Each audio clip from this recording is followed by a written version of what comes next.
So hello guys, welcome back to my channel. तो guys, हमने हमारे चैनल पे जो पैथोलॉजी की सीरीज चालू की थी, तो उसमें से हमने जो फर्स्ट टॉपिक था that is cell injury and cell adaptation, वो हमने देख लिया है।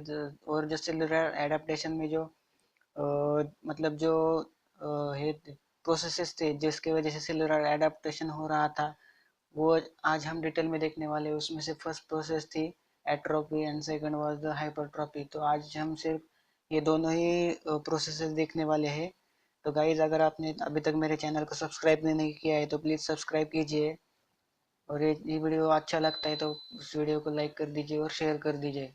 तो चलो आज का वीडियो स्टार्ट करते हैं। तो गाइज, एट्रोपी का मीनिंग यहाँ पे बताया गया है कि the reduction in the number and size. इसका मीनिंग क्या है? The reduction reduction in number and size of parenchymal cell. तो रिडक्शन किसका हो रहा है? पेरेन्काइमल सेल का, ऑफ एन ऑर्गन, या फिर हम बोल सकते हैं किसी पार्ट का। तो एट्रोपी का मीनिंग यहाँ पे क्या बताया गया? तो रिडक्शन मतलब रिडक्शन हो रहा है किस में? The number and the size of the parenchymal cell में रिडक्शन हो रहा है, तो उसे हम क्या बोलेंगे? एट्रोपी बोलेंगे।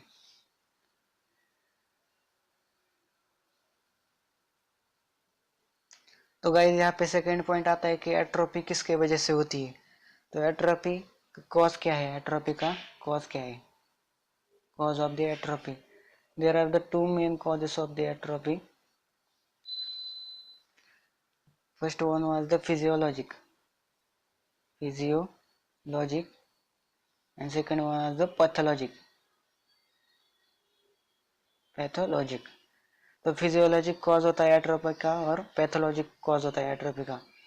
फिजियोलॉजिक कॉज में क्या आता है? तो फिजियोलॉजिक में फॉर एग्जांपल हम बोल सकते हैं normal process of the ageing in tissue.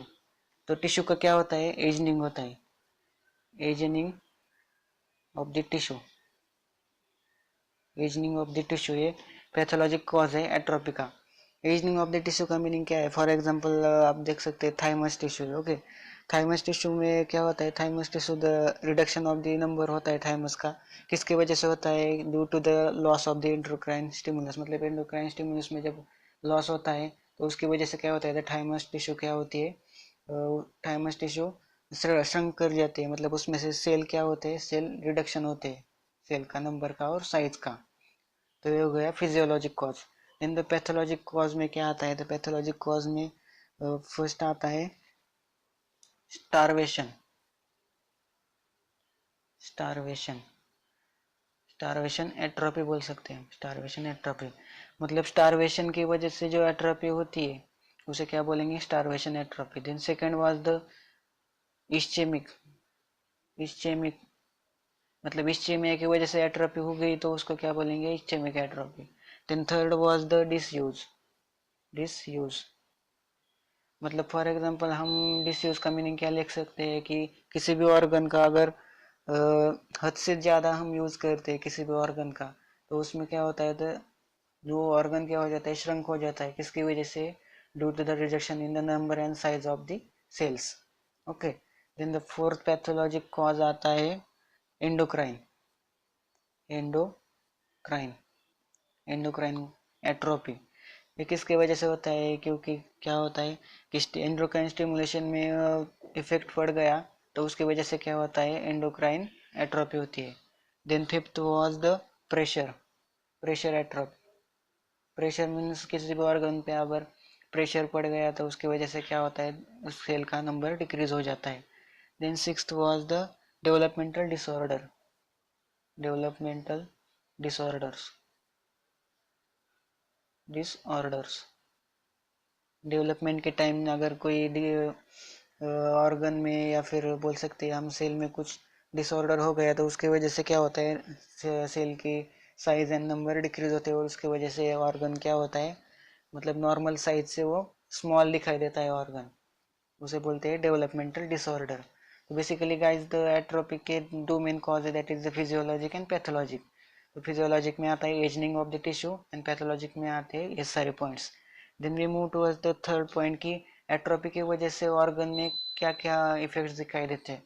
तो एट्रोपी की वजह से ऑर्गन क्या होता है, ऑर्गन होता है स्मॉल एंड श्रंकन। ऑर्गन स्मॉल हो जाता है एंड श्रंक हो जाते हैं। तो बेसिकली गाइज ये बेसिक पॉइंट है कि ऑर्गन स्मॉल होगा किसकी वजह से होगा, क्योंकि अगर पहले से ही सेल का नंबर जब रिड्यूस हो रहा है तो ऑर्गन स्मॉल होगा ही और श्रंकन होगा। तो इसमें एक मेन इंपॉर्टेंट पॉइंट है, cell become smaller in size but not dead. Cell क्या होती है, cell become smaller in size but not dead, not dead. Cell का साइज स्मॉल होता है लेकिन सेल डेड होती है क्या, नहीं होती। Cell become alive. ओके, यहाँ पे श्रंकेज क्यों बोला गया है, श्रंकेज क्यों होता है, due to the reduction in the cell organelles. तो श्रंकेज यहाँ पे क्यों बोला है, due to the reduction of cell organelles. Cell organelles for example cell organelles बोल सकते हैं माइटोकॉन्ड्रिया, माइक्रोफिलामेंट या फिर ईआर एंडोप्लाज्मिक रेटिकुलम। तो माइक्रो ऑर्गेनेल्स के वजह से, माइक्रो ऑर्गेनेल्स का अगर रिडक्शन हो गया तो उसमें क्या होता है, ऑर्गन क्या होता है, श्रंक हो जाता है। तो बेसिकली यही है atrophy guys, the reduction in the number and size of the parenchymal cell, उसी को बोला गया है एट्रोपी। तो आई होप आपको एट्रोपी समझ आ गई होगी। हम आगे बढ़ते हैं हाइपरट्रॉपी की तरफ। So guys, we move towards the hypertrophy from atrophy. So basically hypertrophy का meaning क्या है guys? The increase in the size of the parenchymal cell. Okay, तो parenchymal cell का size क्या होता है, increase होता है। guys यहाँ पे एक thing हम याद रखने की क्या है कि एट्रोपी में नंबर एंड साइज दोनों रिडक्शन हो रहे थे, लेकिन यहाँ पे क्या हो रहा है, सिर्फ साइज इंक्रीज हो रही है, नंबर इंक्रीज नहीं हो रहा है। अगर नंबर इंक्रीज होगी तो वो हाइपरप्लेजिया हो जाएगी, ये चीज़ ये ध्यान में रखना। तो हाइपरट्रॉपी का मीनिंग क्या है, हाइपरट्रॉपी का मीनिंग क्या है, increase in size of the parenchymal cell, increase in size of parenchymal cell, parenchymal cell. तो उसकी वजह से क्या होता है, इंक्रीज इन पेरेन्काइमल सेल का अगर साइज इंक्रीज हो गया, यहाँ पे क्या हो रहा है, साइज इंक्रीज हो रहा है, तो उसकी वजह से क्या होता है, अगर ऑर्गन या फिर टिश्यू क्या होगा, एनलार्ज होगा, enlargement, enlargement of the organ या फिर टिश्यू बोल सकते हैं, टिश्यू। तो हाइपरट्रॉपी क्या है, increase in size of the parenchymal cell, as same as atrophy. इसमें भी टू, तो इसमें भी क्या आता है, इसमें भी टू कॉज आते हैं, that is the physiologic and pathologic. तो फिजियोलॉजिक कॉज का मीनिंग क्या है, the normal functioning of the our body. So the physiologic cause में क्या आता है, the enlargement of the uterus in pregnancy. तो यूटेरस की एनलार्जमेंट होती है प्रेगनेंसी के टाइम में, वो किसके वजह से होती है, due to the endocrine stimulus की वजह से। और एंडोक्राइन स्टिमुलस में अंदर क्या आता है, द एस्ट्रोजेनिक हार्मोन के स्टिमुलस के वजह से क्या होता है, द यूटेरस एनलार्जमेंट होता है, मतलब उसकी साइज इंक्रीज हो जाती है। तो उससे क्या बोलेंगे, तो physiologic cause of the hypertrophy. Then we come to the pathologic cause of the hypertrophy. उसमें क्या आता है, the hypertrophy of the cardiac muscle. अगर हर कार्डियक मसल की साइज इंक्रीज हो जाती है तो उसे क्या बोलेंगे, hypertrophy of the cardiac muscle. Then second was the hypertrophy of the skeletal muscle. अगर स्केलेटल मसल की साइज इंक्रीज हो जाएगी तो उसे क्या बोलेंगे, the hypertrophy of the skeletal muscle. And the third one was the क्या है, the hypertrophy of the smooth muscles, smooth muscles. Guys skeletal muscle की हाइपरट्रॉपी आपने देखे होंगे एथलीट्स में, ज़्यादातर एथलीट्स में क्या होता है, उनके जो मसल्स की साइज होती है वो इंक्रीज हो जाती है, क्योंकि ज़्यादा हार्ड वर्क होता है, ज़्यादा एक्सरसाइज वो करते हैं, उसकी वजह से उनमें क्या होता है, हाइपरट्रॉपी ऑफ द स्केलेटल मसल हो जाती है। इसमें हम देखेंगे कि ऑर्गन में क्या क्या चेंजेस आते हैं इसमें ऑर्गन में। तो इसमें ऑर्गन में चेंजेस क्या क्या आते हैं,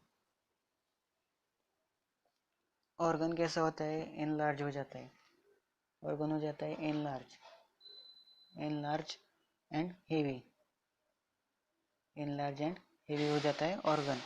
और enlargement of the muscle fibres and the nucleus. और एनलार्ज किसके वजह से होता है, क्योंकि क्या होता है, enlargement of the muscle fibre and nucleus, enlargement of the muscle